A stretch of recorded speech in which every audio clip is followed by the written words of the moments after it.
Entrez, entrez, chers auditeurs, dans mon humble demeure. Installez-vous près du foyer pour écouter l'histoire que je vais raconter.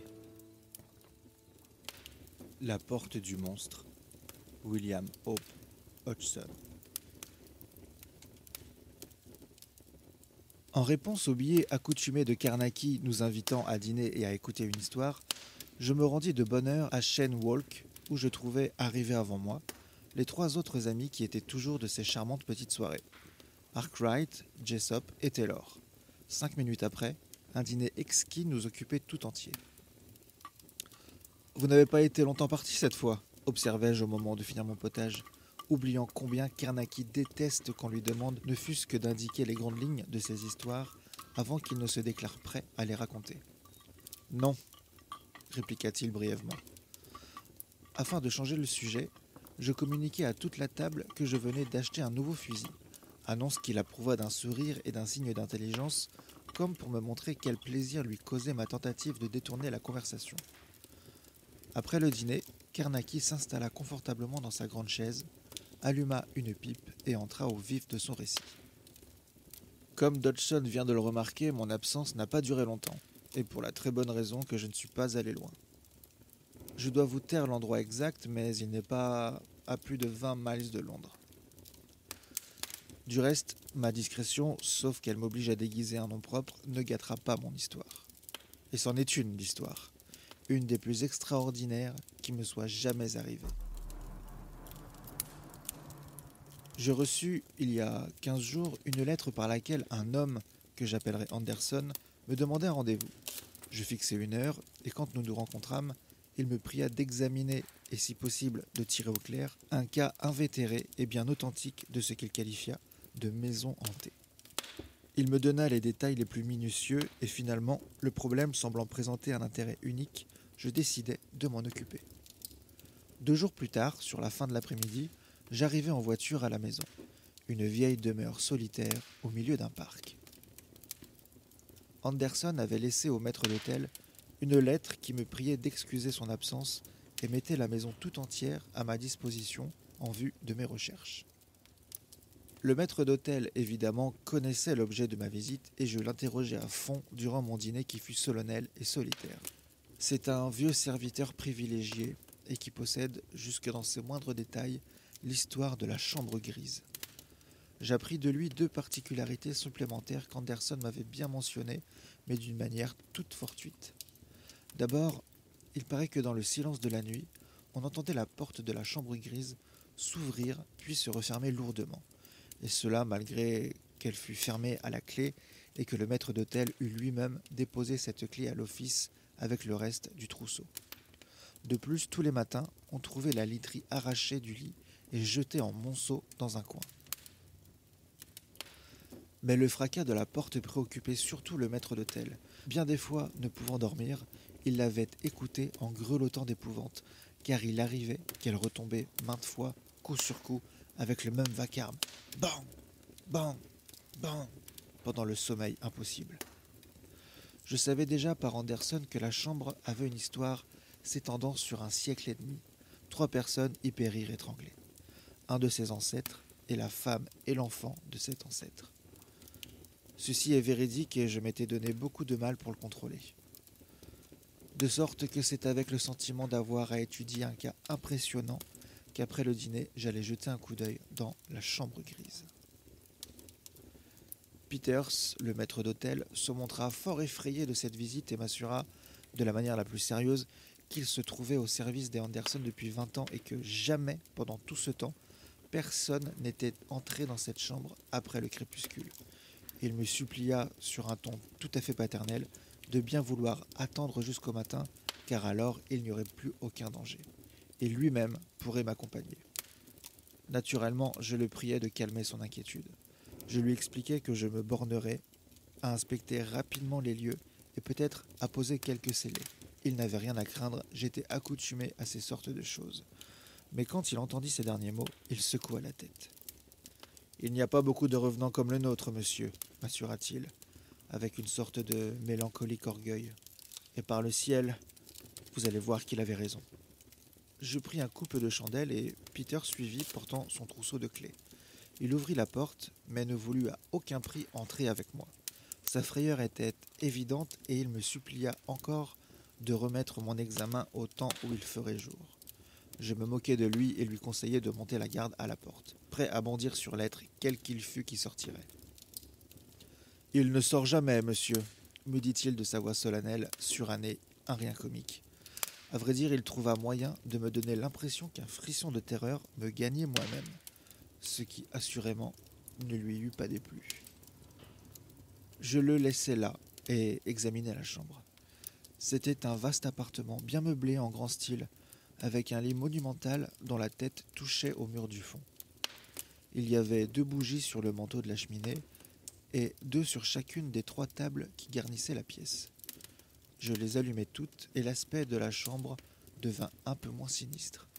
Toutefois, elle était très propre et à tout point de vue, en bon état. Après une soigneuse inspection d'ensemble, je fixai de longs rubans bébés au travers des fenêtres, le long des murailles, sur les tableaux, devant l'âtre et les encoignures.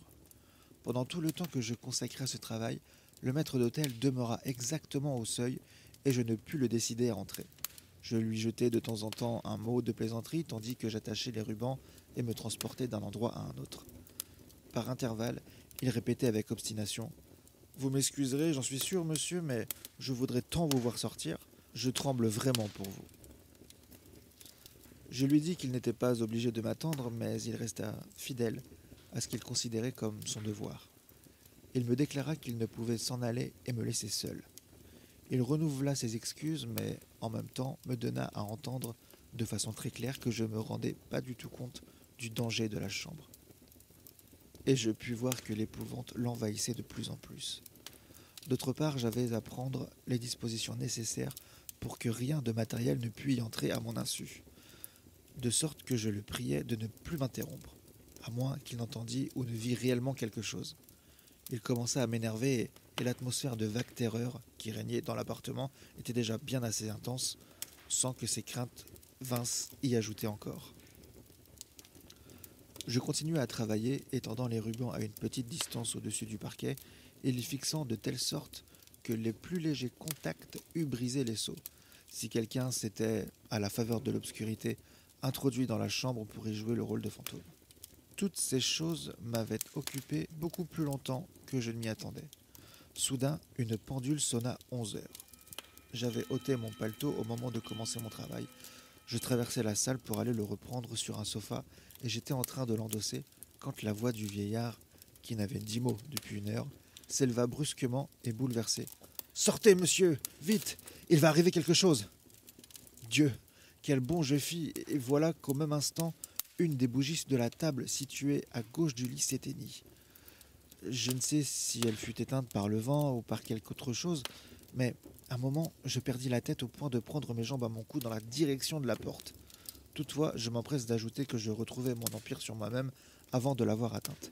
Vous comprenez que je ne pouvais pas prendre purement et simplement la fuite sous les yeux du maître d'hôtel, alors que je venais de lui faire une sorte de conférence sur la nécessité d'être brave. De sorte que je retournai sur mes pas, saisis les 2 bougies de la cheminée et marchai droit à la table voisine du lit. Je ne vis rien. Je soufflai la chandelle qui brûlait encore. J'éteignis de même celle des 2 autres tables. La voix du vieil homme appela. « Oh monsieur, je vous en prie, venez, venez !»« All right, Peters, » répondis-je. À vrai dire, ma voix n'était pas aussi assurée que je l'eusse désiré. Je me dirigeai vers la porte et il me fallut un effort pour ne pas me remettre à courir. En tout cas, j'allongeai terriblement le pas. Près du seuil, j'eus la brusque sensation qu'un vent froid soufflait dans la salle, comme si la fenêtre avait été soudain entr'ouverte.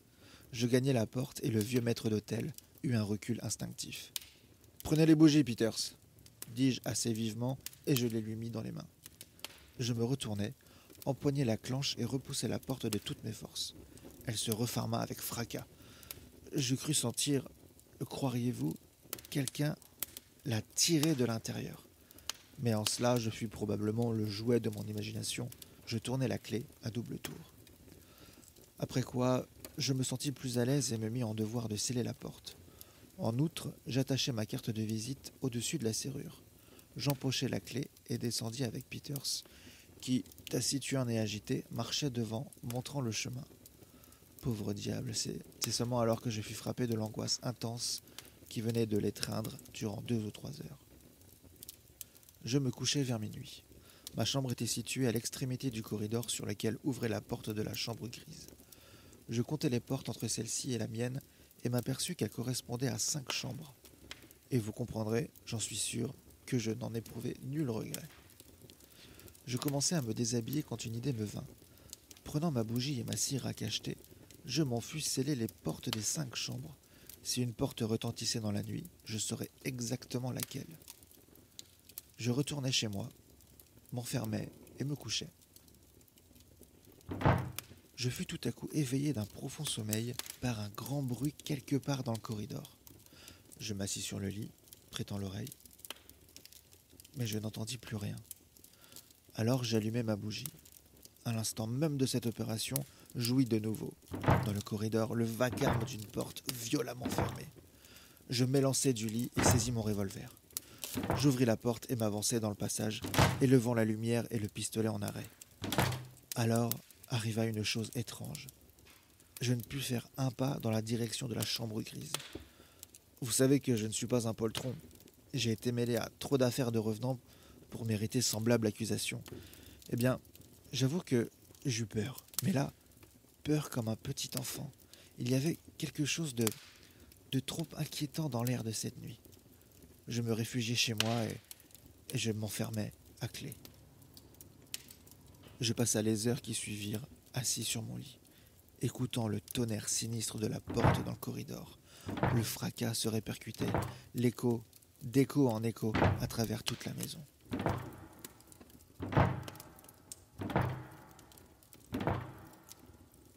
Le jour parut enfin, je me lavai et m'habillai. La porte n'avait plus fait de bruit depuis 1 heure et je commençais à retrouver mes nerfs. Je me faisais honte à moi-même. En quoi j'avais tort, car quand on se mêle de ces choses-là, il est inévitable que le système nerveux défaille de temps à autre. Alors, vous n'avez qu'un parti à prendre. Attendre, en vous traitant de lâche, la sécurité du jour. Parfois, me semble-t-il, il y a là plus qu'un seul simple accès de peur. Vous avez l'impression que quelqu'un vous garde et combat pour vous. Néanmoins, je me sens toujours humilié et misérable au sortir d'une crise de ce genre. Quand il fut vraiment clair, j'ouvris ma porte et, revolver au poing, me hasardai dans le passage. Je vis arriver, montant par le grand escalier, le vieux maître d'hôtel qui portait une tasse de café. Il avait simplement enfoncé dans son pantalon les bouts de sa chemise de nuit et ses pieds disparaissaient dans une paire de vieilles savates. « Hola, Peters !» m'écriai-je, pris d'une soudaine bonne humeur, car, tel un enfant égaré, j'étais heureux de me retrouver à proximité d'une présence humaine. « Où allez-vous avec ces rafraîchissements ?» Le vieillard sursauta et répandit un peu de café. Il me regardait, je lui trouvais l'air pâle et brisé. Il monta les dernières marches et me tendit le petit plateau. « Je me réjouis vraiment, monsieur, de vous voir sain et sauf, dit-il. Je crains un moment que vous ne fussiez assez imprudent pour vous risquer dans la chambre grise. Monsieur, le bruit de la porte m'a tenu éveillé toute la nuit. Au jour, j'ai pensé à vous faire une tasse de café. Je savais que vous alliez venir vérifier les scellés et il me semble plus sûr d'être à 2 pour cela. »« Peters, dis-je, vous êtes un ange. Quelle aimable attention de votre part. » Et je bus le café. « Venez, lui dis-je en lui remettant le plateau. Je vais voir à quoi les brutes se sont occupées. Je n'en ai pas eu le cœur cette nuit. »« J'en suis bien aise, monsieur, répliqua-t-il. La chair et le sang ne peuvent rien contre les démons, et ce sont les démons qui hantent la chambre grise après le crépuscule. » J'examinais les scellés sur les portes à mesure que j'avançais. Ils étaient intacts. Mais quand j'arrivais à ceux de la chambre grise, je les trouvais brisés. Cependant, la carte de visite demeurait attachée au-dessus de la serrure. Je l'enlevai, ouvris la porte et entrai, non sans précaution. Mais rien d'effrayant n'apparaissait dans la chambre qu'un flot de lumière inondait. Pas un de mes scellés n'avait été dérangé. Peters, qui me suivait, me dit soudain « La literie, monsieur !» Je volai au lit que je parcourus du regard. En effet, la literie gisait bel et bien dans un coin, à la gauche de la couche. Vous pouvez vous figurer ce que j'éprouvais. Quelqu'un avait été dans la chambre. Un moment, mes yeux hésitèrent, écarquillés entre le lit et le monceau de linge sur le parquet. En vérité, je ne souhaitais toucher ni l'un ni l'autre. Le vieux Peters, pourtant, ne parut pas affecté de cette manière. Il s'approcha du tas de couvertures et se préparait à les ramasser, comme sans doute il avait fait chaque jour depuis 20 ans. Mais je l'arrêtai. Je ne voulais pas qu'on déplace quoi que ce fût avant la fin de mon exploration. Celle-ci me prit encore une bonne heure. Alors, seulement, je permis à Peters de refaire le lit. Après quoi, nous sortîmes et je refermai la porte à clé, car la chambre m'inspirait de nouveau une sorte de peur nerveuse. Je fis une courte promenade, puis déjeunai, ce qui me réconforta un peu, et je retournai à la chambre grise, d'où, avec l'aide de Peters et d'une servante, je retirai tous les meubles et jusqu'au tableau, ne laissant que le lit. À l'aide d'une sonde, d'un marteau et d'une loupe, j'examinai le plancher, le plafond et les murs, mais je ne découvris rien d'anormal. C'est alors que j'acquis la formelle certitude qu'un être invraisemblable avait été déchaîné dans la chambre durant la précédente nuit. De nouveau, je scellai tout, y compris la porte refermée à clé, et je m'en fus. Après le dîner de ce soir-là, Peters et moi dépaquetâmes une partie de mes bagages, et je fixai mon appareil photographique et ma lampe à incandescence en face de la porte maléfique, au moyen d'un fil reliant la lampe à la porte. Si celle-ci était réellement ouverte, la lumière jaillirait immédiatement et peut-être aurais-je le matin une curieuse image à examiner. La dernière chose que je fis avant de sortir fut de décaper les lentilles, après quoi j'allai chez moi me mettre au lit, car j'avais l'intention de me relever à minuit. Pour n'y pas manquer, je réglai mon petit réveil matin et laissai brûler la bougie. La sonnerie m'arracha au sommeil à l'heure voulue. Ayant passé ma robe de chambre et mes pantoufles, je glissai mon revolver dans ma poche de flanc et ouvris la porte. Alors, j'allumai ma lanterne sourde, dont je retirai une des parois coulisses de manière à ce qu'elle jetât une intense clarté. Je la portai dans le corridor jusqu'à une distance de 30 pieds et je la plaçai sur le plancher, le rayon lumineux dirigé vers l'endroit opposé à celui où je me tenais, afin qu'elle me montrât quiconque s'approcherait par le passage obscur. Je retournai m'asseoir au seuil de ma propre chambre, le revolver au poing, les yeux fixés sur l'endroit où mon appareil photographique faisait face à la porte de la chambre grise. Je montai ainsi la garde depuis 1 heure et demie, quand, soudain, j'entendis du bruit dans le corridor. J'eus aussi conscience d'une étrange sensation de piqûre à la nuque et un peu de sueur me perla aux mains. L'instant d'après, l'abrupte lueur de la lampe à incandescence illuminait tout le passage. Puis, l'obscurité redevint profonde. J'interrogeai nerveusement le corridor, l'oreille tendue, cherchant à découvrir ce qu'il y avait par-delà le faible éclat rouge de ma lanterne sourde qui, maintenant, semblait pauvre jusqu'au ridicule, par contraste avec le terrible éblouissement de la lampe à incandescence. Et comme je m'avançais tous yeux et toute oreille, de nouveau retentit le frappement formidable de la porte. Le son parut emplir le corridor entier et se répercuter par la maison avec une sorte de creux sépulcral. J'eus l'impression que mes os se fondaient en eau, une impression bestiale, mais comme j'écoutais et comme je regardais, le son reprit. Et puis, il y eut un silence pire que le bruit même. Je ne pus m'empêcher de croire qu'un être monstrueux rampait vers moi, le long du corridor. Soudain, ma lampe s'éteignit, et il me devint impossible de voir à 1 mètre devant moi. Je me dis qu'il était fort peu raisonnable de rester assis là, et je sautai sur mes pieds.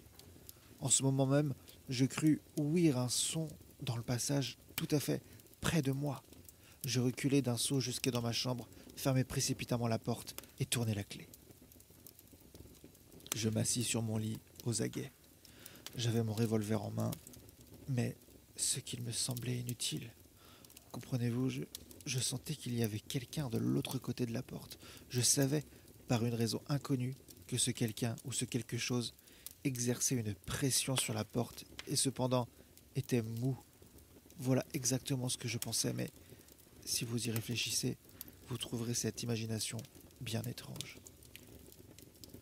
Je réussis à recouvrer un peu la possession de moi-même et dessiner fébrilement avec de la craie sur le plancher poli un pentacle, dans lequel je m'enfermais jusqu'aux approches de l'aube. Et pendant tout ce temps, là-bas, dans le corridor, la porte de la chambre grise renouvelait son coup de tonnerre à de solennels et effrayants intervalles. L'affreuse, la misérable nuit. Au point du jour, le tapage de la porte cessa peu à peu. Alors, réunissant mes énergies, j'allais par le corridor, dans la lumière naissante, recouvrir les lentilles de ma chambre obscure. Je puis vous assurer qu'il me fallut pour cela faire effort sur moi-même, mais si je n'y fusse point allé, ma photographie aurait été gâtée. Revenu dans ma chambre, j'effaçai l'étoile à 5 pointes au milieu de laquelle je m'étais installé. Une demi-heure après, Peters m'apportait mon café. Je le bus, puis nous nous rendîmes ensemble à la chambre grise. J'en profitai pour jeter un coup d'œil sur les scellés des autres portes. On n'y avait point touché. Le seau placé sur la porte de la chambre grise était brisé, ainsi que le fil attaché au déclic de la lampe à incandescence. Mais la carte de visite se trouvait encore au-dessus de la serrure. Je l'enlevai et ouvris la porte. Rien d'anormal ne frappa nos yeux, sauf quand nous arrivâmes au lit. Je vis, comme la veille, la literie jetée dans le coin à gauche. Cette découverte me causa un certain malaise, mais je n'oubliai pas de vérifier les scellés. Aucun n'avait été brisé. Alors, je regardai Peters, et il me regarda, branlant la tête. « Sortons, dis-je. Ce n'est point ici un endroit où un être humain puisse entrer sans une protection spéciale. » Nous sortîmes de nouveau, je fermai à clé et scellai la porte. Après déjeuner, je développai le négatif, mais il ne me montra que la porte de la chambre grise à demi ouverte. Alors je quittai la maison pour me procurer certains matériaux et instruments qui pouvaient être nécessaires à la vie, voire à l'esprit, car j'avais résolu de passer la nuit suivante dans la chambre grise. Je revins en cabriolet vers 5h30 avec mes acquisitions que Peters et moi déposâmes dans la chambre grise où je les empilai avec soin au centre du plancher. Quand tout fut là, y compris un chat que j'avais apporté, je fermai la porte à clé, la scellai et m'éloignai dans la direction de ma chambre, disant à Peters que je ne descendrais pas dîner. « Bien, monsieur, acquiesça-t-il, supposant que j'allais rentrer chez moi, et c'est exactement ce que je voulais qu'il supposât, car je savais que s'il eût connu mon intention, il se serait mis dans tous ses états et m'aurait énervé. Mais je ne fis que prendre dans mon appartement mon appareil photographique et ma lampe à incandescence, et revins au plus vite dans la chambre grise où j'entrai. Je fermai à clé et scellai la porte, et me mis au travail, car j'avais beaucoup à faire avant que l'obscurité ne tombât. D'abord, je débarrassai le plancher des rubans. Ensuite, je portai le chat, attaché dans une corbeille, vers le mur du fond et l'y laissai. Revenu au milieu de la chambre, je mesurai un espace de 21 pieds de diamètre que je balayai avec un rameau d'hysope. J'enfermai cet espace dans un cercle tracé à la craie, prenant soin de ne jamais franchir le cercle. Je frottai ensuite le parquet avec de l'ail dans les limites d'une large ceinture entourant le cercle. Et ceci terminé, je retirai de mes provisions, amoncelées au centre, un petit flacon d'une certaine eau, flacon dont je rompis le parchemin et enlevai le bouchon. Alors, plongeant dans cette eau mon index gauche, je refis le tour du cercle, traçant sur le plancher, à l'intérieur du cercle de craie, le second signe du rituel Sahama, joignant soigneusement chaque signe au suivant par un croissant. Je me sentis plus tranquille, je l'avoue, quand ces choses accomplies, le cercle d'eau se trouva complet. Alors je déballai encore d'autres de mes matériaux et plaçai une bougie allumée dans la vallée de chaque croissant. Après quoi je dessinai un pentacle de manière que chacune des 5 pointes de l'étoile défensive touchait le cercle de craie. Dans les 5 pointes de l'étoile, je plaçai un peu de pain enveloppé de toile fine et dans les 5 vallées, 5 vases de l'eau dont je m'étais servi pour tracer le cercle d'eau. Ma première barrière protectrice était complète. Chacun, excepté vous autres qui connaissez quelque chose de mes méthodes d'investigation, considéra tout ceci comme un exemple d'inutiles et folles superstitions.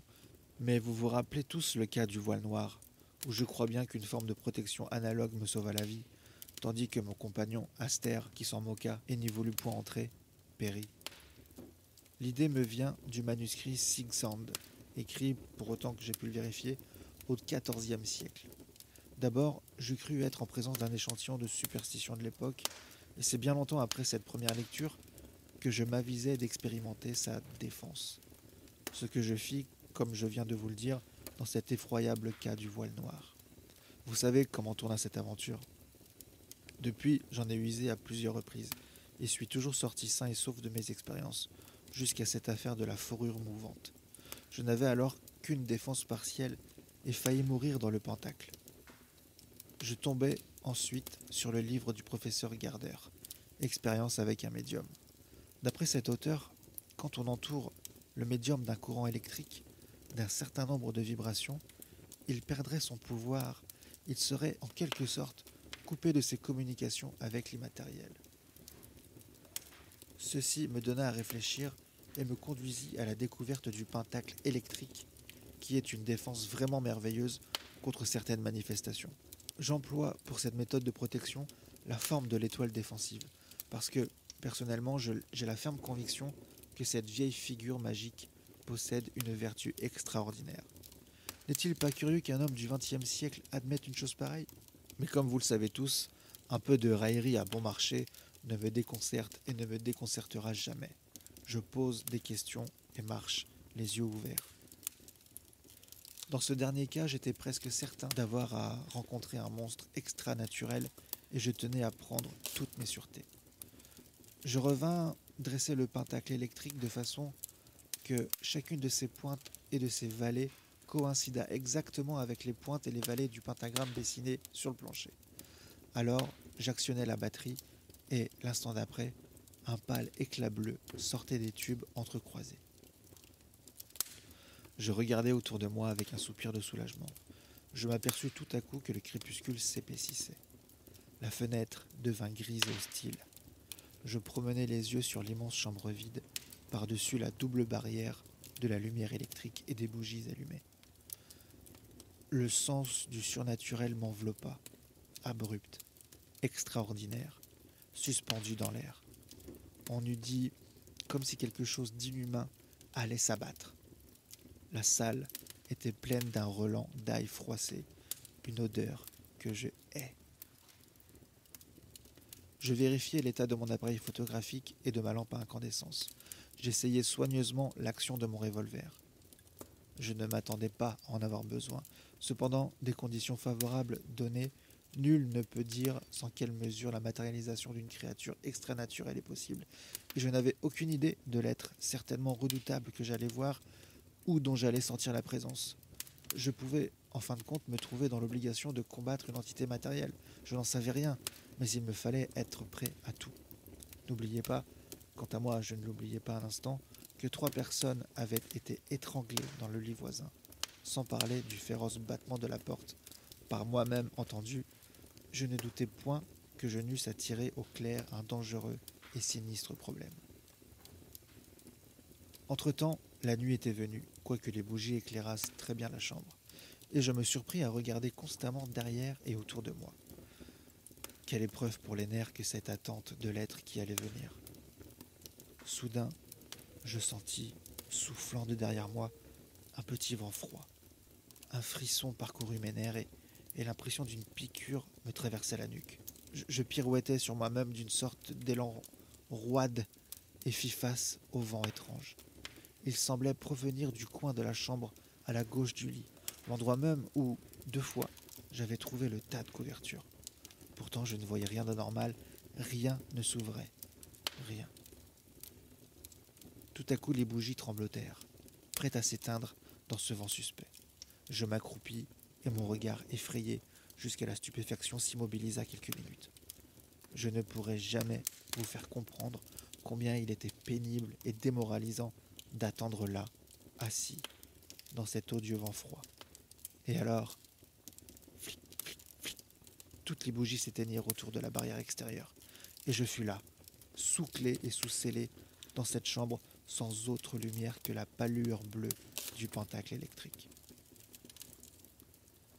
Des moments d'affreuse tension passèrent, et le vent soufflait toujours. Soudain, quelque chose remua dans le coin à la gauche du lit.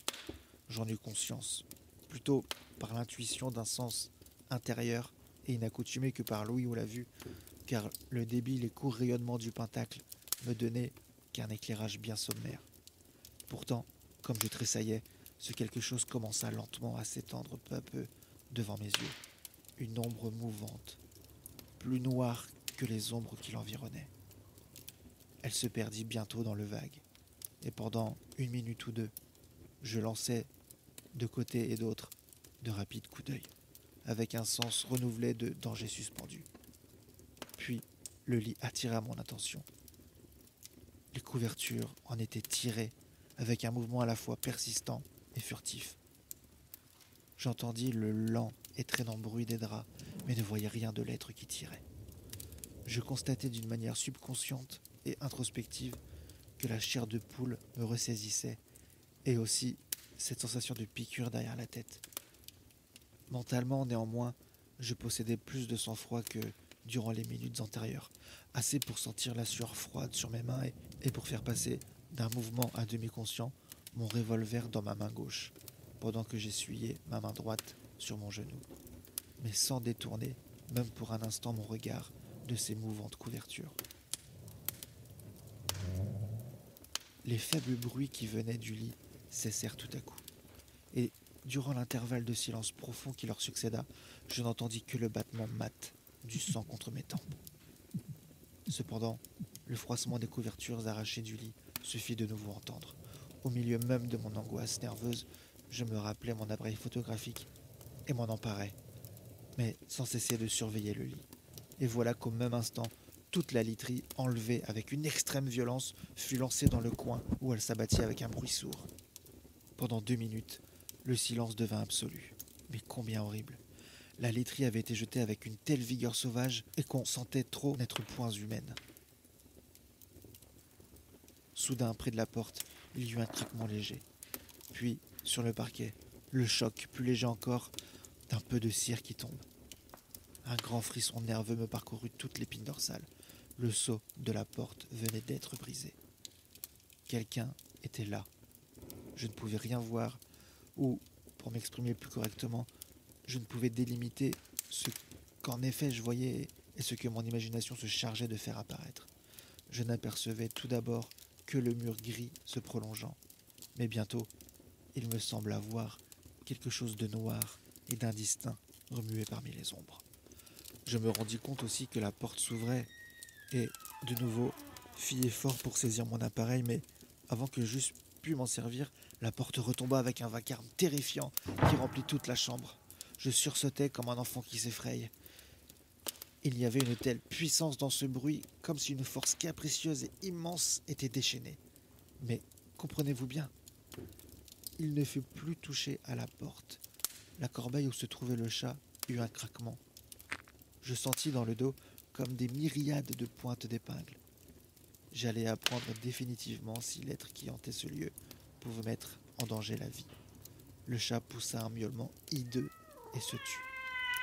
Alors, trop tard, je dardai la lumière de la lampe à incandescence. Dans la subite clarté, je vis la corbeille retournée, le couvercle arraché et le chat gisant, moitié dans la corbeille, moitié sur le plancher.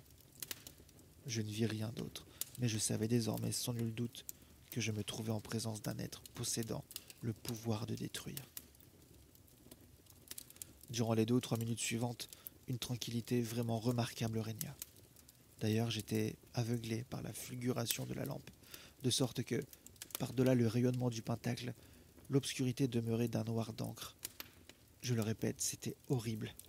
Agenouillé dans les toiles, je pirouettais sur mes genoux, essayant de voir si la chose épouvantable venait sur moi. Je recouvrais peu à peu et la vue et la domination de moi-même. Soudain, je la vis, cette chose énorme et indistincte, tout contre le cercle d'eau, et se balançant curieusement, comme si l'ombre immédiatement au-delà de la barrière, une monstrueuse araignée s'agitait, suspendue. Elle tournait rapidement autour du cercle et paraissait vouloir se précipiter sur moi, mais seulement pour se retirer aussitôt, avec d'extraordinaires mouvements comparables à ceux d'une personne vivante qui toucherait une barre de fer rougie au feu. Elle tournait, et je tournais avec elle. Alors juste en face d'une des vallées du Pentacle, elle s'arrêta et parut se recueillir pour un formidable effort.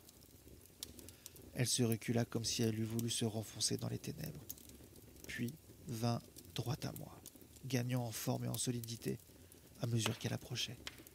Je sentais derrière ce mouvement une détermination profonde et maligne qui devait l'emporter. Toujours à genoux, je me rejetai en arrière dans un effort désespéré pour échapper à l'être qui s'avançait et retomber sur ma main gauche. De la main droite, je cherchais à ressaisir mon revolver que j'avais laissé glisser. Le monstre, d'un grand mouvement enveloppant, passa par-dessus l'espace frotté d'ail et le cercle d'eau et toucha presque l'intérieur du pentacle. Je crois qu'un hurlement m'échappa. Alors, aussi subitement qu'il s'était avancé, il sembla violemment repoussé par une force puissante et invisible. Il me fallut quelques moments avant de me rendre compte que j'étais sain et sauf. Je me ramassai tout entier au centre du pentacle, terriblement ému et secoué, et parcourant du regard la circonférence de la barrière. Mais la vision s'était évanouie. Pourtant, j'avais appris quelque chose. Je savais à présent que la chambre grise était hantée par une main monstrueuse. Comme je gisais là, je vis tout à coup ce qui avait failli permettre au monstre de franchir la barrière.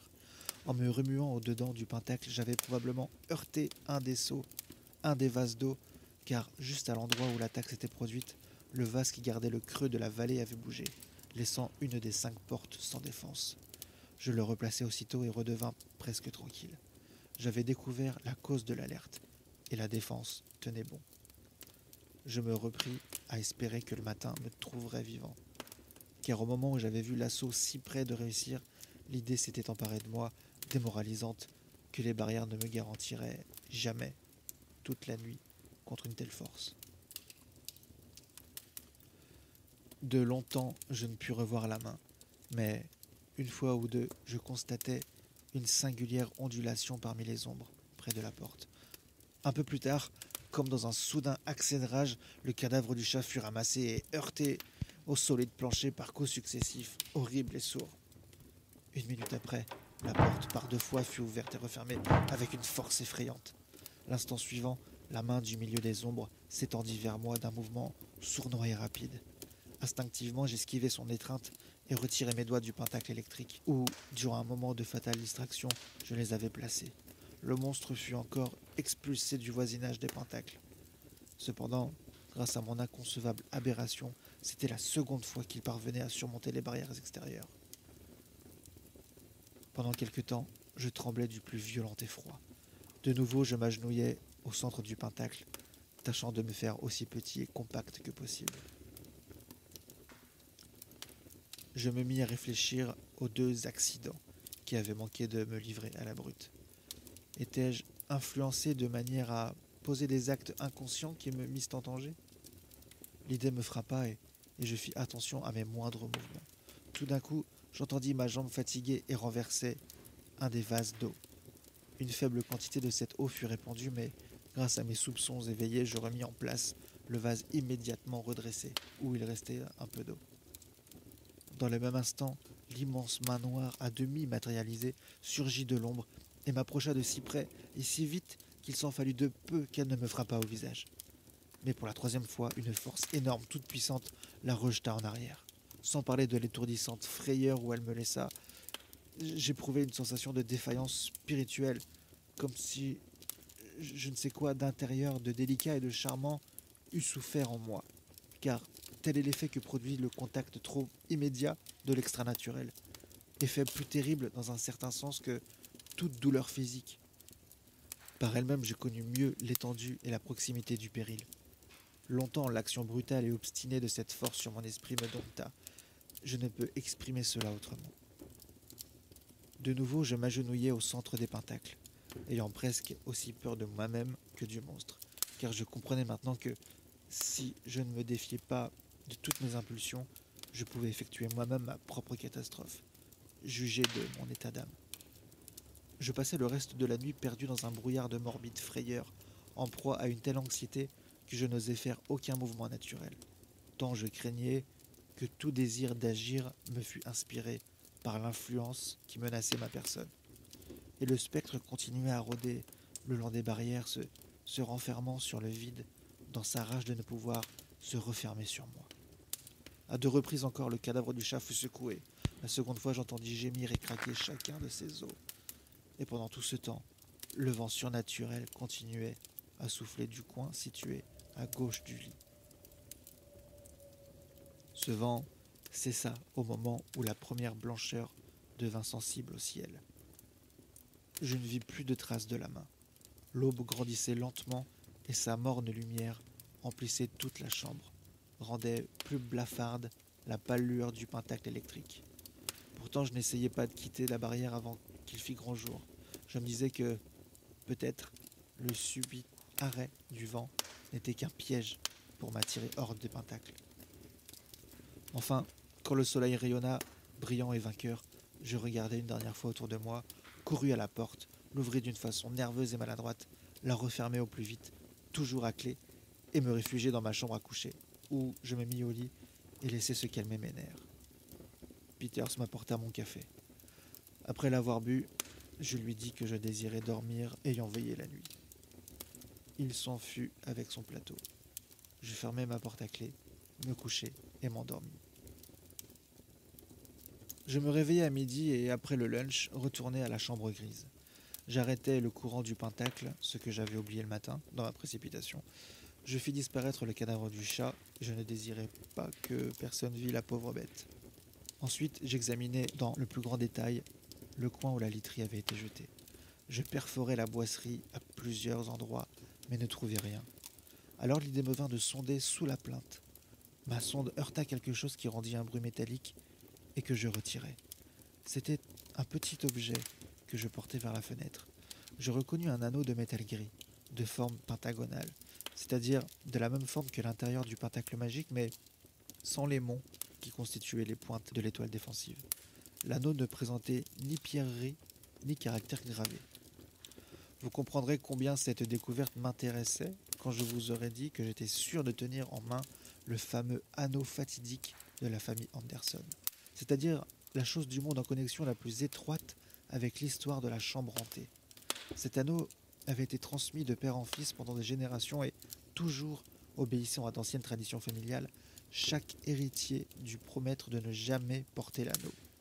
Celui-ci avait été rapporté d'Orient par un croisé à la suite de circonstances particulières, mais l'histoire en est trop longue pour que je vous la conte aujourd'hui. Il paraît que Sir Hulber, un ancêtre d'Anderson, fit le pari, un soir qu'il était ivre, de porter l'anneau cette nuit-là. Il n'y manqua point.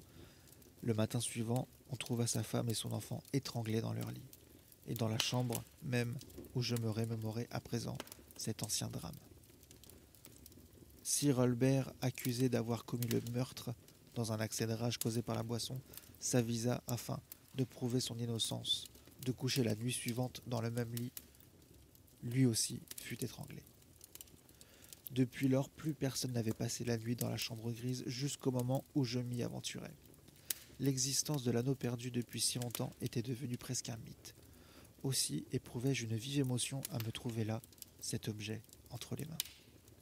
Tout à coup, une idée me frappa. Si cet anneau, me dis-je, était en quelque sorte la porte d'entrée, une sorte de trou dans la haie entre ce monde et l'autre, si j'ose m'exprimer ainsi. Voyez-vous où je tendais ? C'était une idée singulière, peut-être, ne venait-elle pas de moi, peut-être dois-je y reconnaître une suggestion de l'invisible. Remarquez que le vent inexplicable avait soufflé de cette partie de la pièce où l'anneau gisait. Je méditais longtemps ce point.